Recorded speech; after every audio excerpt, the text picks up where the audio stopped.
Shalom Bapak Ibu Guru dan siswa-siswi yang terkasih. Tiba waktu bagi kita untuk bersama-sama beribadah secara online. Dan biarlah kita boleh mempersiapkan hati dan pikiran kita untuk kita datang kepada Tuhan dan menerima kebenaran firman Tuhan yang dapat kita pegang di dalam keseharian hidup kita. Sebelum kita memulai ibadah di kesempatan pagi hari ini, saya mengajak setiap kita untuk mengambil waktu teduh sejenak dan kita menghampiri Tuhan di dalam doa. Mari kita tundukkan kepala, kita berdoa.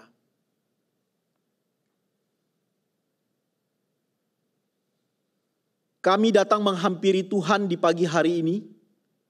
Kami bersyukur atas anugerah Tuhan yang sempurna yang ditunjukkan ke dalam kehidupan setiap kami. Pagi hari ini kami akan sama-sama sebagai satu komunitas datang beribadah kepadamu. Kiranya Engkau memberkati jalannya ibadah kami hari ini. Mulai dari awal, pertengahan, hingga pada akhirnya. Biarlah kebenaran firman Tuhan yang diberitakan boleh menjadi kekuatan, menjadi pegangan di dalam kehidupan kami ketika kami melangkah bersama dengan Tuhan. Tuhan, ibadah kami pada pagi hari ini, kami dedikasikan di dalam nama Allah Tritunggal, Bapa, Putra, dan Roh Kudus. Kami berdoa. Amin. Oke, Shalom UPH College gitu ya. Senang sekali di hari ini kita bisa bertemu kembali. Selamat datang buat Bapak Ibu dan siswa-siswi sekalian ya di chapel kita di hari ini ya. Di pagi hari ini sebelum kita memulai chapel kita, Pak Inwar ajak kita semua untuk mengangkat satu pujian lagu ya, tapi sebelumnya Pak Inwar akan bacakan satu ayat firman Tuhan dari Mazmur 150 ayat yang pertama. Haleluya, pujilah Allah dalam tempat kudusnya, pujilah Dia dalam cakrawalanya yang kuat. Mari bersama-sama kita angkat lagu pujian yang berjudul Hatiku Percaya.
Sebelum kita mendengarkan firman Tuhan, mari kita angkat satu pujian yang berjudul Ocean.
me walk upon the waters, wherever you would call me. Take me deeper where my feet could never wander, and my faith will be made stronger in the presence of my Savior. Spirit leads me where my trust is without borders. Let me walk upon the waters, wherever you would call me. Take me deeper than my feet could ever wander, and my faith will be made stronger in the presence of my Savior.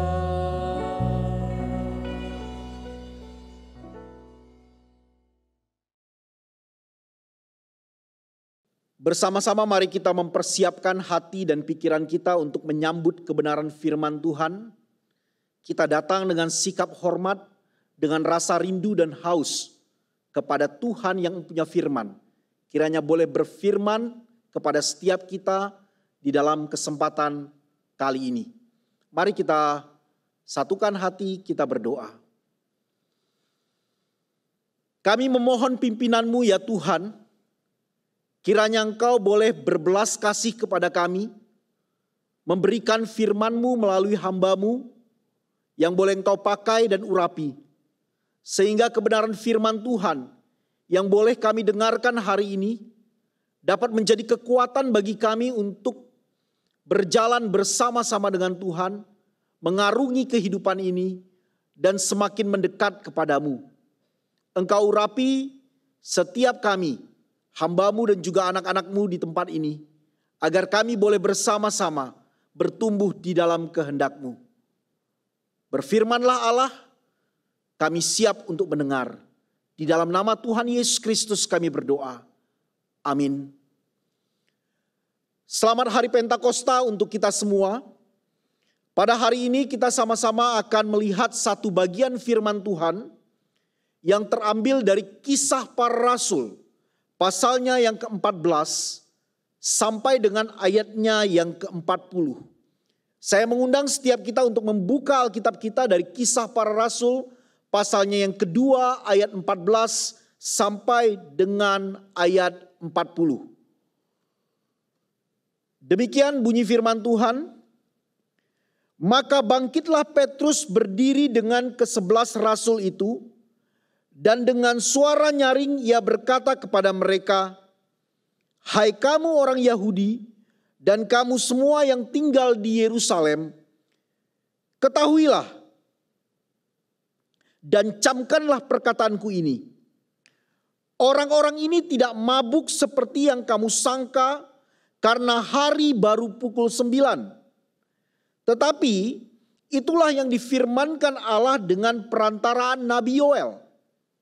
Akan terjadi pada hari-hari terakhir, demikianlah firman Allah, bahwa aku akan mencurahkan rohku ke atas semua manusia, maka anak-anakmu laki-laki dan perempuan akan bernubuat, dan teruna-terunamu akan mendapat penglihatan-penglihatan, dan orang-orangmu yang tua akan mendapat mimpi. Juga ke atas hamba-hambaku laki-laki dan perempuan akan kucurahkan rohku pada hari-hari itu, dan mereka akan bernubuat, dan aku akan mengadakan mukjizat-mukjizat di atas di langit dan tanda-tanda di bawah di bumi, darah dan api dan gumpalan-gumpalan asap. Matahari akan berubah menjadi gelap gulita dan bulan menjadi darah sebelum datangnya hari Tuhan, hari yang besar dan mulia itu. Dan barang siapa yang berseru kepada nama Tuhan akan diselamatkan. Hai orang-orang Israel, dengarlah perkataan ini. Yang aku maksudkan ialah Yesus dari Nazaret, seorang yang telah ditentukan Allah dan yang dinyatakan kepada kamu dengan kekuatan-kekuatan dan mukjizat-mukjizat dan tanda-tanda yang dilakukan oleh Allah dengan perantaraan Dia di tengah-tengah kamu. Seperti yang kamu tahu, Dia yang telah diserahkan Allah menurut maksud dan rencananya, telah kamu salibkan dan kamu bunuh oleh tangan bangsa-bangsa durhaka. Tetapi Allah membangkitkan dia dengan melepaskan dia dari sengsara maut, karena tidak mungkin ia tetap berada dalam kuasa maut itu. Sebab Daud berkata tentang dia, "Aku senantiasa memandang kepada Tuhan, karena ia berdiri di sebelah kananku, aku tidak goyah. Sebab itu hatiku bersuka cita dan jiwaku bersorak-sorak. Bahkan tubuhku akan diam dengan tentram. Sebab engkau menyerahkan aku kepada dunia orang mati dan tidak membiarkan orang kudusmu melihat kebinasaan. Engkau memberitahukan kepadaku jalan kehidupan. Engkau akan melimpahi aku dengan sukacita di hadapanmu." Saudara-saudara, aku boleh berkata-kata dengan terus terang kepadamu tentang Daud, bapa bangsa kita. Ia telah mati dan dikubur, dan kuburannya masih ada pada kita sampai hari ini. Tetapi ia adalah seorang nabi dan ia tahu bahwa Allah telah berjanji kepadanya dengan mengangkat sumpah bahwa ia akan mendudukan seorang dari keturunan Daud di atas tahtanya. Karena itu ia telah melihat ke depan dan telah berbicara tentang kebangkitan. Dan berbicara tentang kebangkitan Mesias. Ketika ia mengatakan bahwa dia tidak ditinggalkan di dalam dunia orang mati dan bahwa dagingnya tidak mengalami kebinasaan. Yesus inilah yang dibangkitkan Allah, dan tentang hal itu kami semua adalah saksi. Dan sesudah ia ditinggikan oleh tangan kanan Allah dan menerima Roh Kudus yang dijanjikan itu, maka dicurahkannya apa yang kamu lihat dan dengar di sini. Sebab bukan Daud yang naik ke sorga, malahan Daud sendiri berkata, "Tuhan telah berfirman kepada Tuhanku, duduklah di sebelah kananku sampai kubuat musuh-musuhmu menjadi tumpuan kakimu." Jadi seluruh kaum Israel harus tahu dengan pasti bahwa Allah telah membuat Yesus yang kamu salibkan itu dan menjadi Tuhan dan Kristus. Ketika mereka mendengar hal itu, hati mereka sangat terharu. Lalu mereka bertanya kepada Petrus dan rasul-rasul yang lain, "Apakah yang kami harus perbuat, saudara-saudara?" Jawab Petrus kepada mereka, "Bertobatlah dan hendaklah kamu masing-masing memberi dirimu dibaptis dalam nama Yesus Kristus untuk pengampunan dosamu. Maka kamu akan menerima karunia Roh Kudus. Sebab bagi kamulah janji itu dan bagi anak-anakmu dan bagi orang-orang yang masih jauh, yaitu sebanyak yang akan dipanggil oleh Tuhan Allah kita." Dan dengan banyak perkataan lain lagi ia memberi suatu kesaksian yang sungguh-sungguh, dan ia mengecam dan menasihati mereka, katanya, "Berilah dirimu diselamatkan dari angkatan yang jahat ini." Sampai sedemikian jauh pembacaan kebenaran firman Tuhan. Berbahagia setiap kita yang mendengar, memelihara, dan melakukannya di dalam kehidupan kita. Di dalam teks yang kita baca, peristiwa ini terjadi pada hari Pentakosta. Hari Pentakosta adalah hari penting di dalam agama Yahudi. Jadi salah satu hari penting. Agama Yahudi sendiri memiliki 3 hari penting ketika mereka diwajibkan untuk datang ke bait Allah untuk beribadah. Yang pertama itu hari raya roti tidak beragi atau yang kita kenal dengan Paskah. Kemudian yang kedua itu hari raya 7 minggu. Itu yang kita kenal dengan nama Pentakosta. Dan juga terakhir adalah hari raya Pondok Daun. Orang-orang Yahudi dari berbagai penjuru itu akan datang ke Yerusalem. Jadi Yerusalem itu akan dipadati oleh begitu banyak orang. Penduduk Yerusalem yang diperkirakan sekitar 3 juta orang pada waktu itu mungkin akan bertambah. Begitu banyaknya. Dan peristiwa itu terjadi ketika dalam setting hari raya Pentakosta ini. Ya. Di dalam Kisah Para Rasul pasal 2 ayat 1 sampai yang ke-13, kita melihat orang-orang Kristen yang cuma 120 orang ini berkumpul dan Roh Kudus turun ke atas mereka. Ya. Kemudian mereka berbicara di dalam bahasa-bahasa yang baru. Bukan bahasa ibu mereka, tetapi bahasa-bahasa dari bangsa-bangsa lain. Yang menceritakan tentang perbuatan Allah yang besar yang terjadi di tengah-tengah mereka pada saat itu. Ya. Dan kemudian kita bisa melihat bahwa apa yang terjadi ini merupakan penggenapan dari apa yang Yesus sudah janjikan. Ketika Yesus berjanji bahwa ia akan memberikan Roh Kudus-Nya untuk hadir sebagai penghibur, penolong dan pengajar di dalam kehidupan para murid. Ya. Apa yang terjadi ini merupakan nubuatan yang diklaim oleh Petrus sebagai nubuatan daripada Yoel, yang juga dikemukakan oleh Yohanes Pembaptis di dalam khotbahnya.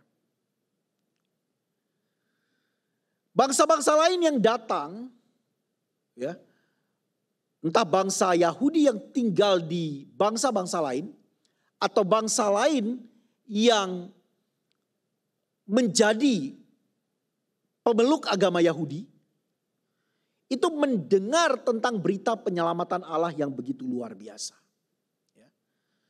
Nah, secara khusus di dalam kesempatan kali ini saya akan mengajak kamu untuk melihat ke dalam kehidupan Rasul Petrus. Bagaimana karya Roh Kudus itu bekerja di dalam kehidupan Petrus. Ia yang dulu adalah seorang penakut, sekarang adalah seorang yang tidak malu untuk bersaksi. Ia menyampaikan kepada orang banyak pada waktu itu yang hadir bahwa ia adalah saksi dari fakta kebangkitan Yesus Kristus. Kalau kita melihat ke dalam kehidupan Petrus, siapa dia yang bisa memimpin KKR kalau saya sebutkan di sini ya? Kepada ribuan orang yang kemudian 3.000 orang datang menyerahkan diri untuk menjadi orang percaya. Petrus adalah seorang nelayan, bukan seorang yang dengan pendidikan tinggi. Petrus adalah seorang pemimpin di antara para murid pada waktu itu yang sedikit jumlahnya, tapi bukan pemimpin yang patut untuk dicontoh, melainkan pemimpin yang labil. Dalam beberapa cerita Injil itu kita menemukan Petrus yang labil ini ditunjukkan dari cerita misalnya ketika Yesus bertanya, menurut kalian siapa aku ini? Petrus itu bisa berkata bahwa engkau adalah Mesias, anak Allah yang hidup. Dan Yesus puji Petrus di situ. Yesus berkata, berbahagialah engkau Simon bin Yunus, bukan manusia yang menyatakannya kepadamu, tetapi Bapakku yang di sorga. Kemudian Yesus menjelaskan tentang penderitaan yang akan dia alami. Dengan semangat itu Petrus tarik Yesus ke samping dan bilang kepada Yesus, sekali-kali hal itu tidak akan terjadi padamu. Yesus bentak Petrus pada waktu itu dengan mengatakan, enyahlah engkau iblis, engkau bukan memikirkan apa yang dipikirkan oleh Allah. Ini Petrus. Petrus yang juga melihat Yesus berjalan di atas air. Dan dia berkata, jika engkau Tuhan suruh aku masuk ke dalamnya. Tapi ketika dia melangkah keluar dari perahu, angin itu menerpa wajahnya. Dan dia baru sadar dia berdiri di atas air dan kemudian mulai tenggelam. Dia berseru kepada Yesus, selamatkan aku. Petrus ini juga yang berkata bahwa dia siap mati untuk Tuhan. Ketika Yesus memberitakan pemberitahuan terakhir tentang penderitaannya. Tetapi pada saat yang sama, Petrus ini juga yang menyangkali Tuhan. Yang berkata bahwa dia tidak mengenal Tuhan. Bapak Ibu dan siswa-siswi yang terkasih. Kita akan lihat dua pelajaran. Perubahan yang dialami oleh seorang Petrus ketika Roh Kudus berkarya dalam kehidupannya. Mari kita lihat yang pertama. Ketika Roh Kudus berkarya di dalam kehidupan Petrus, ia mengubah hidup Petrus. Seperti yang saya sudah paparkan sebelumnya, siapa itu Petrus? Yang merupakan pemimpin yang labil. Tetapi justru ketika Roh Kudus berkarya di dalam hidupnya, perubahan signifikan kita bisa lihat di dalam kehidupannya dan juga kesaksian daripada orang-orang sekeliling tentang siapa Petrus. Dia bukan hanya berbicara kepada orang banyak pada saat peristiwa Pentakosta. Dia bahkan maju ke dalam sidang Mahkamah Sanhedrin, mahkamah agama pada waktu itu, untuk memberi kesaksian tentang siapa Yesus. Bahkan dia rela untuk dipenjara karena siapa Yesus. Kita melihat juga Petrus ini yang merasa tidak layak untuk disalibkan seperti Tuhannya dan menginginkan dirinya untuk disalibkan secara terbalik. Ini Petrus yang sudah diubah oleh karya Roh Kudus di dalam kehidupannya. Ia seorang yang rendah hati, seorang yang berani, ia seorang yang mau belajar. Bahkan beberapa tafsiran mengatakan bahwa Petrus ini yang ketika dia berkonflik dengan Paulus ya adalah orang yang nanti kemudian berdamai dengan Paulus. Petrus ini menjadi seorang yang percaya diri ya. Dan itu semua terjadi karena semata-mata pekerjaan Roh Kudus di dalam kehidupannya. Ia yang dulunya adalah seorang yang malu untuk menceritakan tentang siapa Yesus, berubah menjadi orang yang berani untuk menceritakan siapa Yesus. Seorang teolog yang bernama Stephen J. Lawson itu pernah berkata,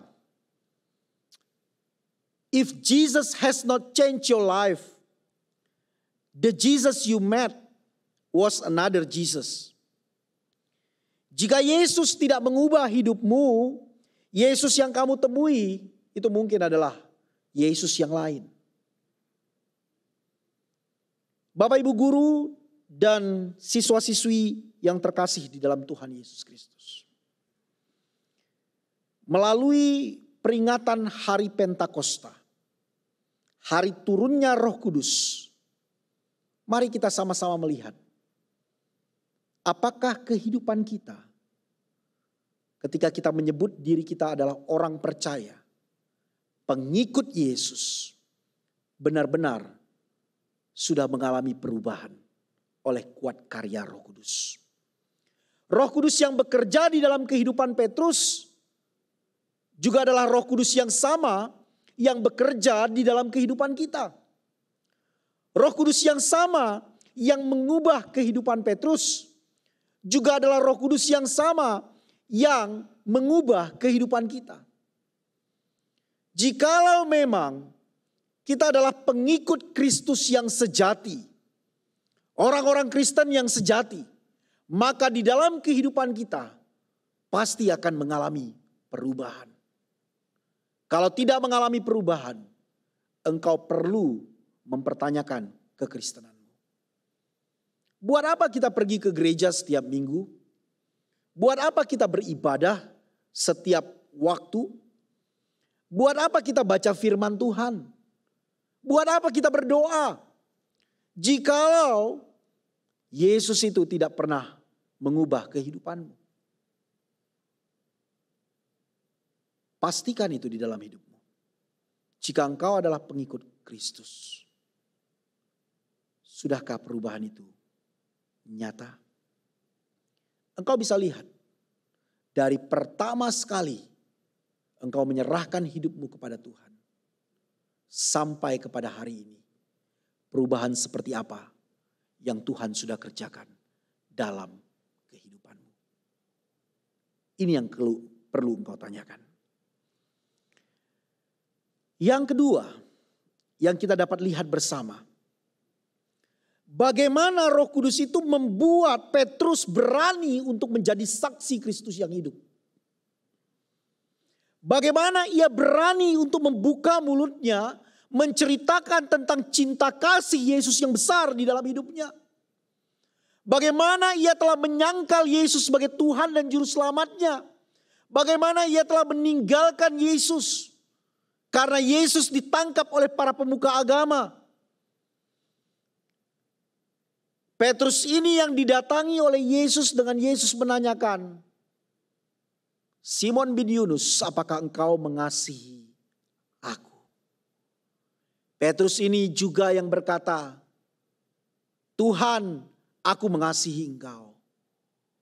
Dan kemudian Yesus berkata, gembalakanlah domba-dombaku.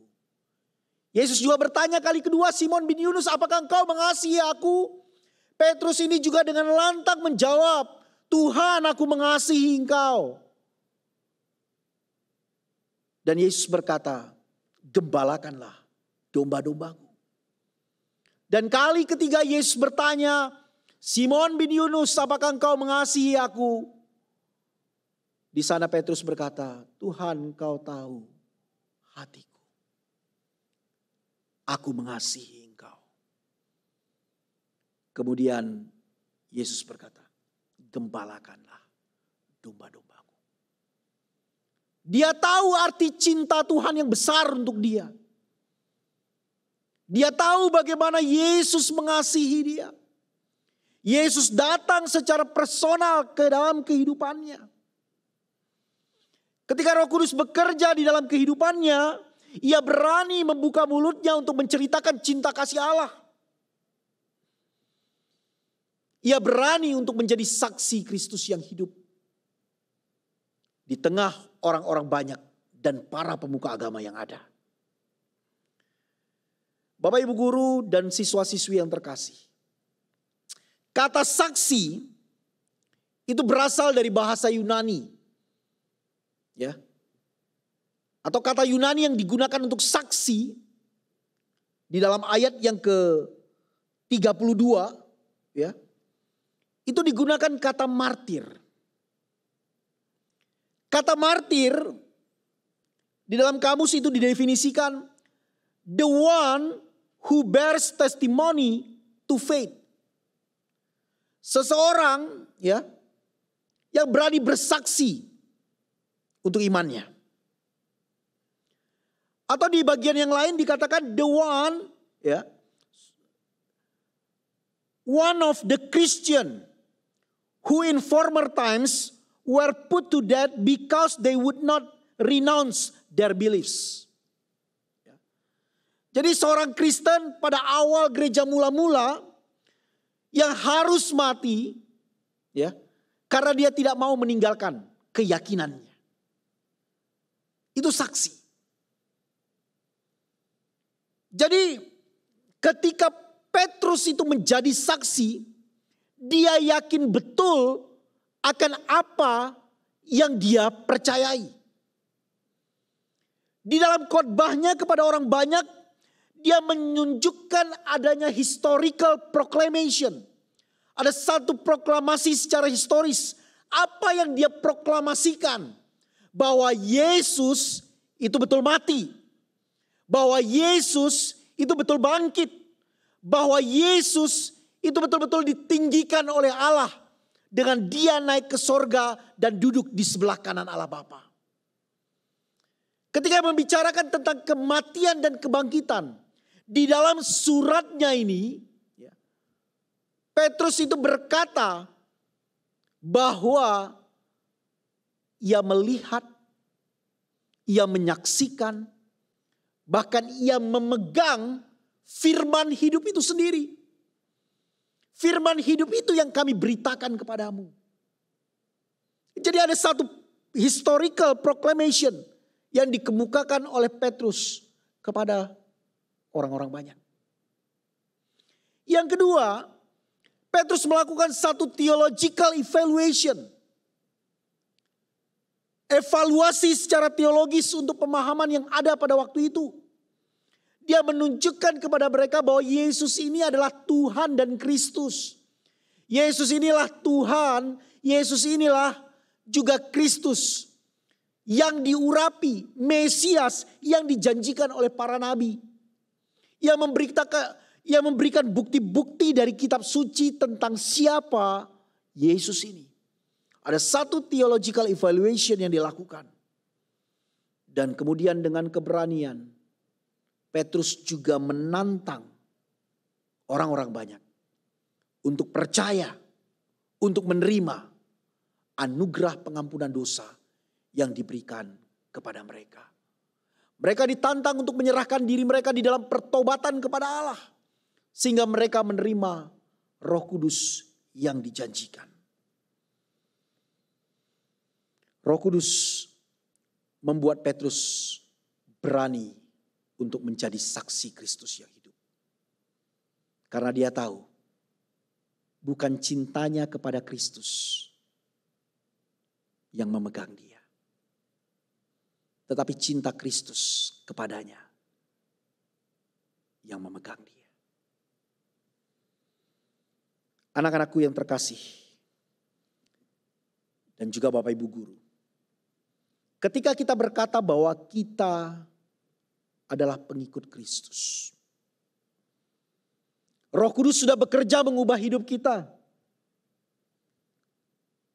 Apakah Roh Kudus yang sama bekerja di dalam kita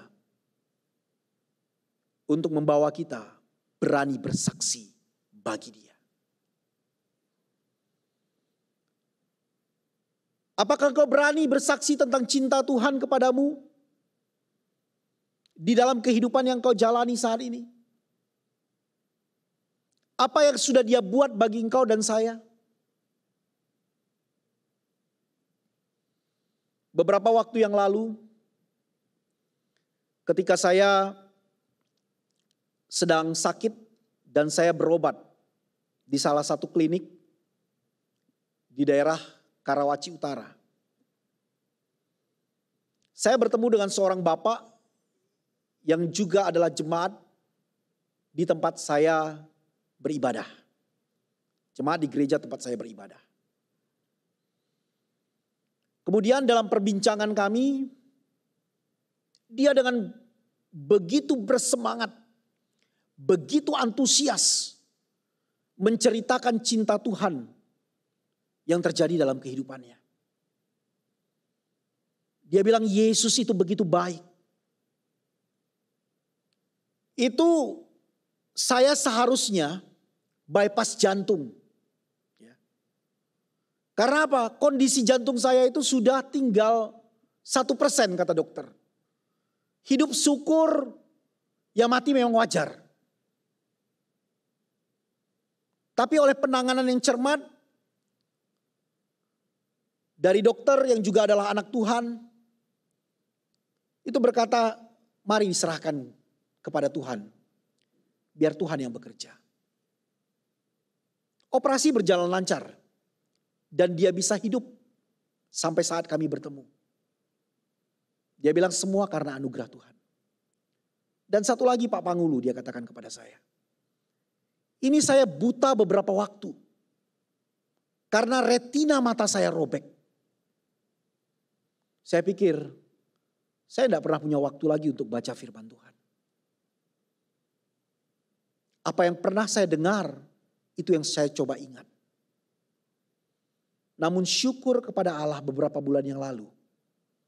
Setelah proses sedemikian panjang, saya melakukan operasi mata. Dan saya bisa kembali melihat dan membaca. Dia menceritakan tentang apa yang Tuhan buat dalam hidupnya. Begitu antusias sekali. bukan hanya karena cintanya kepada Yesus, tetapi karena cinta Yesus kepadanya. Dia berani untuk menyaksikan perbuatan Allah yang dahsyat. Bukan hanya kepada saudara seiman, tetapi kepada orang-orang yang belum mengenal kasih Tuhan. Saya tanyakan kepada kehidupan setiap kita.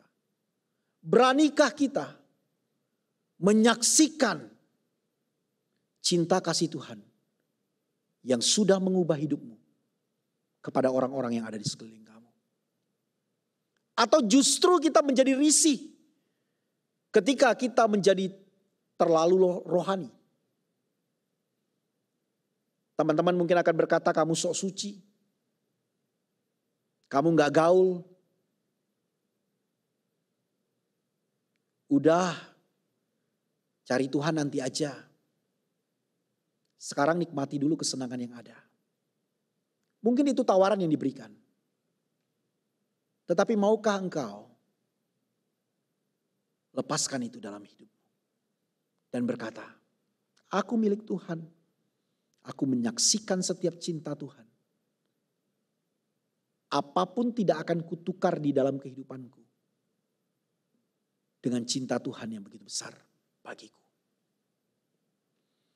Di dalam sejarah gereja ada seorang bapak gereja yang menurut Eusebius diyakini sebagai murid langsung daripada Yohanes anak Zebedeus. Namanya Polikarpus dari Smyrna. Ketika kekristenan mulai dikabarkan di Smyrna, orang-orang Smyrna mengejek orang-orang Kristen. Bahkan orang-orang Smyrna menindas orang-orang Kristen. Di sana uskup Polikarpus, uskup tua dari Smyrna, itu begitu mengasihi Tuhan. Orang-orang Kristen mengajak Polikarpus untuk mengungsi dari Smyrna. Jangan tinggal di Smyrna lagi. Penganiayaan di Smyrna kepada orang-orang Kristen begitu luar biasa. Kita tinggalkan Smyrna. Tetapi Polikarpus tidak takut. Dia menyatakan bahwa siap menghadapi apapun penentuan Tuhan dalam hidupnya. Betul. Penentuan Tuhan terjadi. Para serdadu Romawi diperintahkan oleh gubernur untuk menangkap Polikarpus. Waktu para prajurit itu datang ke rumah Polikarpus, Polikarpus kasih wejangan makan kepada mereka. Setelah mereka dihidangkan makanan, Polikarpus berkata kepada para prajurit itu, izinkan saya berdoa 1 jam. Dan nanti saya akan kembali untuk diserahkan kepada gubernur. Kemudian dia berdoa. Mungkin karena prajurit itu begitu baik ya. Diperlakukan dengan begitu baik. Itu Polikarpus berdoa sampai 2 jam. Dan kemudian dia menyerahkan diri kepada prajurit. Dalam perjalanan untuk menuju pertemuan dengan gubernur, kepala prajurit itu bilang sama Polikarpus, Pak Tua, engkau itu begitu baik. Apa susahnya sih untuk menyangkali bahwa engkau orang Kristen? Sangkali saja Yesusmu. Polikarpus tidak menjawab. Dia terima penyesahan atas nama Kristus terjadi dalam hidupnya. Kemudian waktu bertemu dengan gubernur daripada Smyrna, gubernur Romawi yang berkuasa atas Smyrna, diminta untuk meninggalkan iman. Diminta untuk menyangkalinya. Sangkali Yesusmu.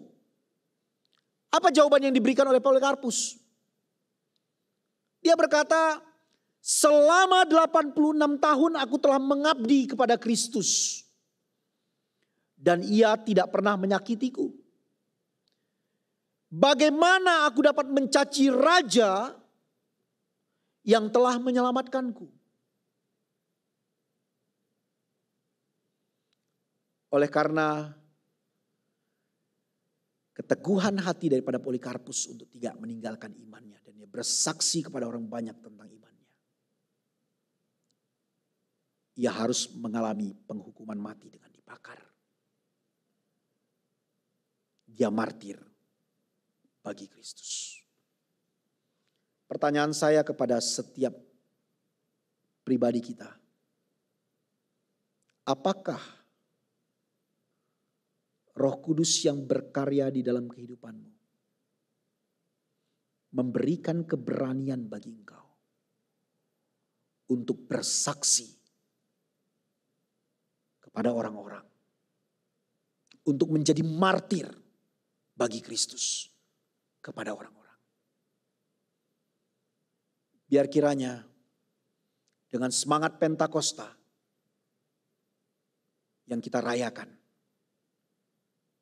kita semakin menyadari bahwa karya Roh Kudus telah mengubah hidupku, memberikan aku keberanian untuk bersaksi bagi Dia. Ingat, kalau engkau merasa engkau mengenal Yesus, engkau sudah mengalami perjumpaan dengan Kristus, perubahan pasti terjadi melalui Roh Kudus yang berkarya dalam hidupmu. Dan jikalau perubahan itu tidak terjadi, jangan-jangan kau perlu evaluasi.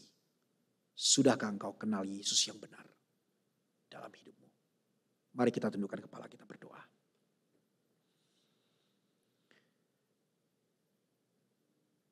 Terima kasih Tuhan untuk kebenaran firman-Mu yang boleh kami dengarkan. Berikan kepada kami kesadaran, berikan kepada kami kekuatan, keteguhan hati untuk melangkah menjadi saksi Tuhan yang berani. Mengabarkan kasih Tuhan bagi dunia ini. Sehingga orang-orang bisa mengenal kasih Tuhan melalui kami.